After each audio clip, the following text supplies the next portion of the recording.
Бет ашар. Қараңғы бөлменің бір бұрышында бүрсіп жылап отырған Бануды ешкім басынан сипап, жылы сөздер айтып жұбатпады. Тағдарадай іші жиһазға толы керемет үйді жылу жүйесі жылытып тұрғанмен, Банудың жанын жылытатын ешкім жоқ. Кезінде шат күлкі кетпеген бұл бөлмелер үнсіздікке толы. Осыдан 2 ай бұрын Банудың әке-шешесі көрші ауылдағы ағайынның тойына барған еді. Жолда көлік апатына ұшырап, екеуі бірдей көз жұмды. Бану бұл отбасының жалғыз қыз еді. Енді отбасының жалғыз мүшесі болды. Қайғылы қазадан кейін 2 ай өтсе де, Банудың көзі құрғамады. Тым болмаса, жақын тартып араласатын туыстары да жоқ. Бану 11-ші сыныпты биыл бітіреді. Өзі ай десе аузы, күн десе көзі, талшыбықтай қасы көзі қиылған қазақтың қара домалақ сұлу қызы. Мектепте жігіттер қызыға, қыздар қызғана қарайды. Қолынан өнер тамған, киім пішу, тоқыма тоқуды анасына меңгерген. Анасы екеуі тіккен киімдерін тіпті таласып сатып алып жататын еді ауылдастары. Өлінің артынан өлмек жоқ. Келесі күні таңертең Бану өз-өзіне келіп, болашаққа жоспар жайлы ойланды. Көрші ауылда ағайын туыстары қызды жалғыз қалдырмай өз үйіне тұруға шақырды. Бану келсе кетті. Үйін құлыптап сатылады деген тақташа ілді. Әкесінің ағайынды інісі Мұрат аға өте ақкөңіл кісі еді.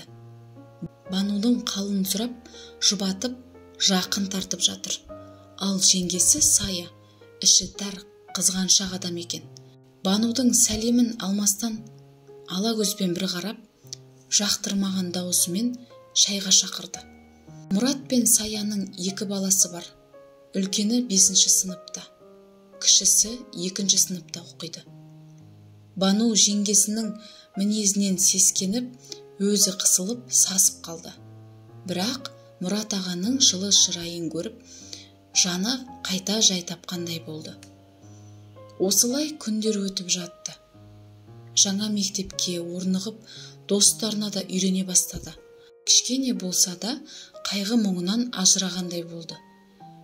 Күнделікті үйдің жұмысын Сая Банудың мойнына артып қойды. Сабақтан келе сала, Бану осы үйдің отымен кіріп, күлімен шығатын болды. Саяның балаларының кірін жуып, сабақтарына көмектесті. Осының кесірінен сабақ үлгерімі де нашарлап кеткен. Кешке дейін жұмыстан қолы босамайды. Кешкісін шам жақса, ақша кетеді деп Сая айғай салады. Бір үйдің еркесі Бануды жеңгесінің мұндай қылықтары қатты қиналдырды. Бірақ Мұраттың көңілін түсірмеуге тырысқан Бану бәріне көнді. Құдай оңдап, үйі де жақсы бағаға сатылды. Осы ақшамен оқу орнына түсем деген үміт Бануды жетелеп жүрді. Банудың санасында болашаққа деген үміт оты жанды. Үйдің ақшасының біразын Мұрат ағаның балаларына киім-кешек, ойыншық алып беріп, қалғанын чемоданына салып тығып қойды. Түн жарымда Саяның айғайы естілді. Ұры түсті, ұстаңдар деген дауысты естіген Бану жүгіріп шықты. Сая жерде Банудың чемоданын ұстап отыр екен. Банудың арманы, үмітінің соңғы жібі үзілгендей болып, жерге отыра кетті. Көзінен тамған жастары бірінен соң бірі үзіліп жатты. Ешқандай ұры келмегені айдан анық еді. Саяның қулығы тағы да жүзеге асып кетті. Әттең қолмен ұстамаған соң, оны айыптауға ешқандай дәлелі жоқтығын, ешқандай дәрмені жоқтығын сезінді. Сиырының ақшасы, үйінің ақшасы, арманы, үміті, сенімі бәрі көкке ұшты. Тек бір апта өтпей жатып, Саяның кредитке деп алған қымбат жиһаздары, қымбат тон, қымбат етігі осының дәлелі еді. Мектеп біткен соң Бану ойланбастан қаладағы Сара деген бұрын бірге оқыған құрбысына қоңырау шалды. Қалаға жақын күндері баратынын ескертті. Сара да құрбысының келуін күтіп жүрген еді. Қуана-қуана қарсы алатынын айтты.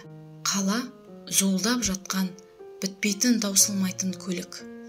Автобустан аузы ашылып, жан-жағынан жатырқап түскен Бануды Сара алыстан-ақ таныды. Тек Сараны тану мүмкін емес еді.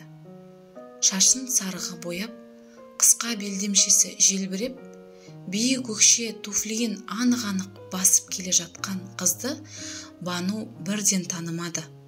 Жақындап келгенде ғана көрген ол мойнынан құшақтап алып жылап жіберді. Сара әке-шешесіне көңіл айтып, жолдың жиегінде тұрған көлікке меңзеді. Құрбысының көлік айдағанына тамсанған Бану шын жүрекпен қуанды. Екеуі Сараның пәтеріне келіп, 3-4 сағат сырласты. Бірін-бірі қатты сағынысқан құрбылар шай ішіп отырып, бір жыласы, бір күлісіп, өткенді ой елегінен өткізді. Бану өкінішке орай жоғары орнына түсе алмады. Қатты қамықты. Бірақ бір жағынан жұмыс істеп ақша тапсам, кейін оқып алармын деп те ойлады. Сара таныстар арқылы Бануды даяшы етіп жұмысқа орналастырды. Күндер, айлар өтті. Қаланың жайына үйреніскен Бану жақсы ақша таба бастады. Ақшасын Сараға беріп тұрды. Сараның өзі әнші еді. Түнделетіп мейрамхана, дәмханаларда өлең айтып, нәпақасын тауып, күнін көріп жүрді. Қалтасында әрқашан ақша жүреді. Жұмыс үй. Бануды Сара бір көңілін сейілтіп, достармен болатын кешке алып шықпақшы болды. Сараның жүздеген көйлегінің ішінен ең әдемісін кигізіп, бояндырып еді, Бану керемет жайнап шыға келді. Алғашында келіспей қойған оны құрбысы күштеп үйінен шығарды. Сараның достары өзі сияқты ашық жарқын екен. Кезек-кезек ән салып, көңілді отырды. Бану да енді үйренсе бастады. Әшейінде ауыз жаппас Нұрлан бұл жолы бәрін таңғалдырды. Аузына сөз түспей қысылып отырды. Мұның себебін бәрі түсінді-ау деймін. Бірден вальс қойды. Нұрлан Бануға жақындап келіп, биге шақырды. Екеуі бұл биді үнсіз биледі. Бірін-бірінен ұялып, бірі қызарып, бірі бозарып, тіл қатыспады. Нұрлан әнші жігіт, өте сымбатты, сыпайы, нағыз ер жігіт екен. Негізі Сара екеуі Нұр Сара атты дуэт құрған. Бірге көптеген тойларда елдің батасын алып, керемет дауыстарымен тамсандырып келеді. Ал Сара сырттай Нұрланға ғашық. Бұны Нұрлан сезеді, бірақ Сараның қыңыр мінезін онша ұнатпайтын еді. Енді міне бір көргеннен Банудың сұлулығына, биязылығына байланып қалған Нұрланның көзінен махаббат ұшқыны байқалды.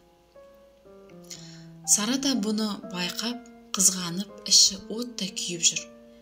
Мектеп кезінде де Сара ұнатқан жігіттер Бануға көңілін білдіруші еді. Тағы да солай болды.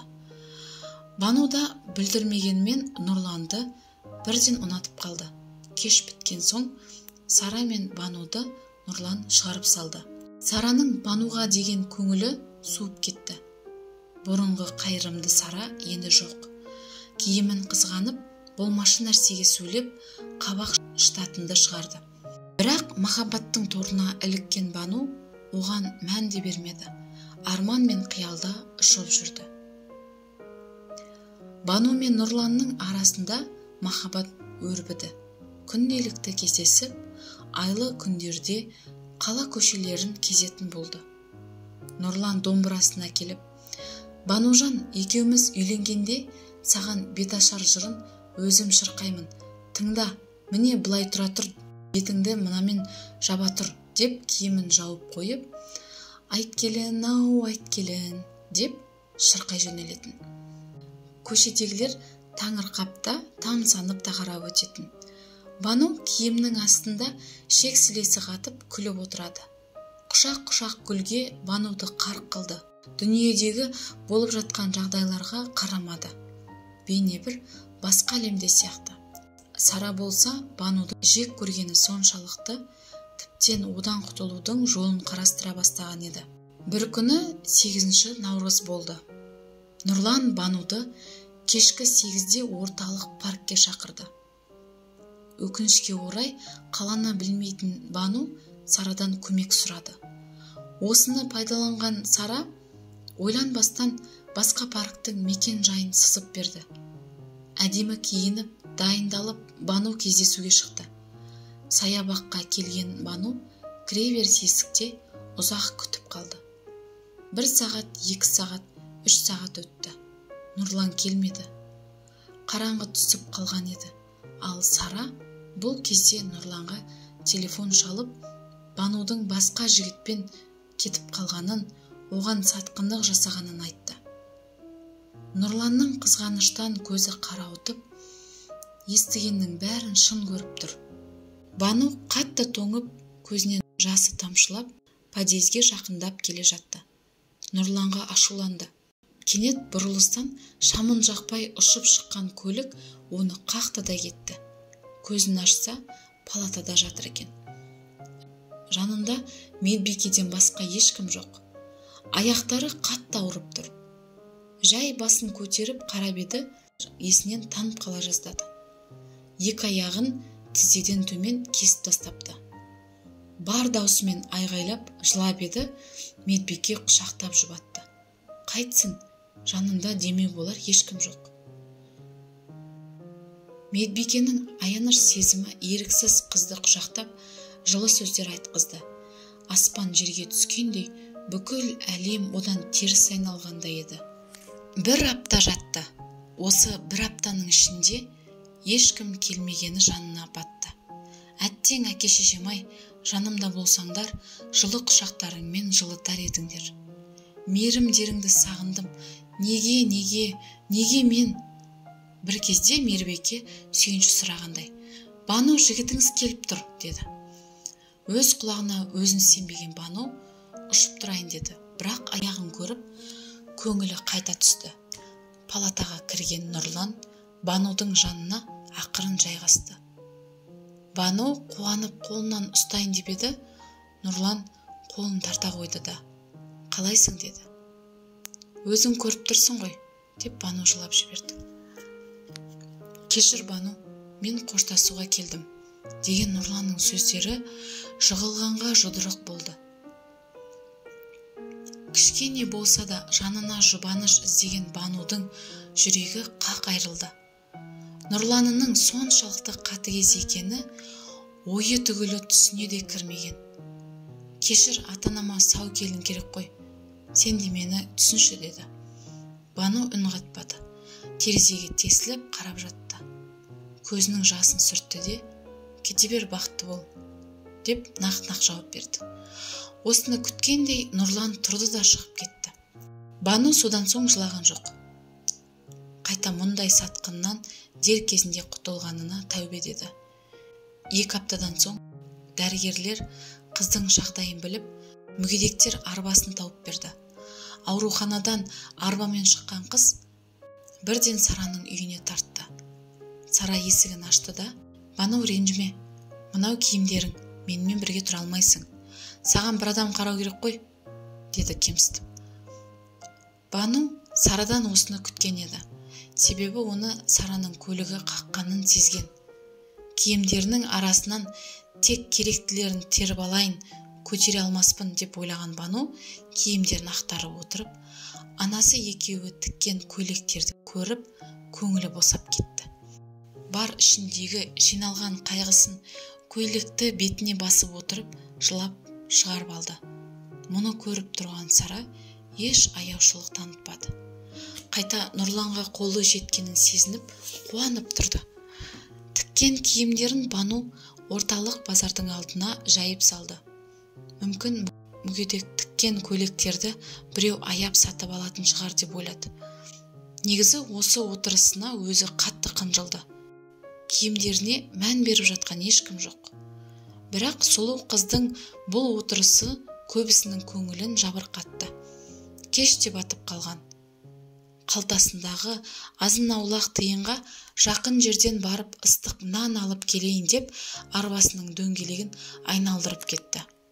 Нанын алып келе жатыр еді, оның киімдеріне бір өте сымбатты, қымбат киінген үлкен келіншек тамсана қарап тұрғанын байқады. Жанына ұшып келіп, «Апай, бірдеңе іздедіңіз ба? Ұнады ма?» деп алғашқы жақындаған адамына қуанып кетті. «Бұл дүниелерді кім тікті, кім тоқыды?» деді. «Мынаны мамам, мынаны мен» деп мақтаныш сезіммен көрсетіп жатыр еді. Майра сүйсініп, «Менің салоныма жұмыс істейсің ба?» деді. Алланың өзі жіберген бір мүмкіндік екенін түсінген Бану қуанып кетті. Салоны керемет екен, іші үлкен. Майраның қол астында 6 қыз жұмыс істейтін еді. Тек байлар киінетін салоны шамасы. Бану бірден тігілген, пішілген киімдерді қызықтап кетті.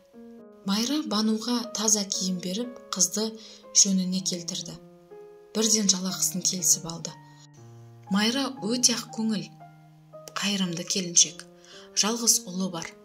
Ол шетелде дәрігер болып жұмыс жасайды. Бануды қызындай көріп кетті.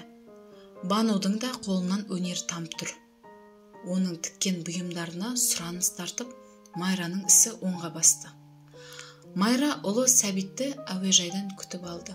Жолай болған оқиғаларды Бану жайлы бәрін айтып берді. Келе салып Сәбит Банумен танысуға асықты. Себебі өзі дәрігер болған соң әрқашан қол ұшын беруге асық тұратын. Банудың сұлулығына тәнті болған Сәбит бірден шетелдегі қызметтестеріне хабарласып, Бануға протез аяқ салдыруға келісті. Мұндай мейірімділікті бұрын соңды көрмеген Бану бұл кісілерге шексіз риза болды. Бір айдан соң Бану мен Сәбит Израильге ұшты. Ол жазда 3 апта бұрын қайта Қазақстанға аяқтан еш айырмашылығы жоқ, білінбейтін жасанды аяқпен қайтқан Бану бақытты еді. Бір-біріне бауыр басып, үйреніп қалған екеуі қалай ұнатып қалғандарында байқамай қалды. Сондықтан Сәбит Бануға үйленуге ұсыныс жасаған. Ол ойланбастан келісті. Тойға да аз күн қалды. Тамада таңдап отырған Бану газет бетіндегі Сара мен Нұрланның суреттеріне көзі шалып қалды. Сәбиттің оның еркелігін көтеретінін білген Бану тойымызға 2 тамада жалдайықшы деп өтінді. Сәбит Банудың айтқанын екетпейтін. Бану Сара мен Нұрланды және тағы бір тамада жалдап қойды. Той да басталды. Керемет көліктен өзі тіккен керемет көлігімен түскен Бану шын бақытты еді. Мейрамханаға кірерде бетін фатамен жауып алды. Фатаның арғы жағында Нұрлан қолына домбырасын ұстап дайын тұр екен. Жанына келген Банудың бетін ашуға құлшынып, «Айт келін-ау, айт келін» деп сайрай жөнелді. Таныс дауыс, таныс ырғақ. Банудың есіне сол кездер түсті. Бірақ өкініш жоқ. Ол жай ғана мағынасыз естеліктер еді. Осы отырған ағайынға бір сәлем деп шабыты тасып тұрған Нұрлан домбырамен фатаны көтерді. Ар жағынан сұлулыққа тұнып тұрған Бануды көргенде суық суды бастан аяқ құйып жібергендей сезінді. Өкініш өзегін өртеп, бозарып, қатты қынжылды. Сара да құрбысының қандай дәрежеге жеткенін байқап, аузы ашылып тұрып қалды. Оның қолынан жұлқып ұстаған Нұрлан киініп сыртқа шығып кетті. Ол кезде Сәбит пен Бану бақыт вальсында айналып жатқан еді. Дүние кезек бәрі өткінші, тек үмітіңді үзбесең болғаны.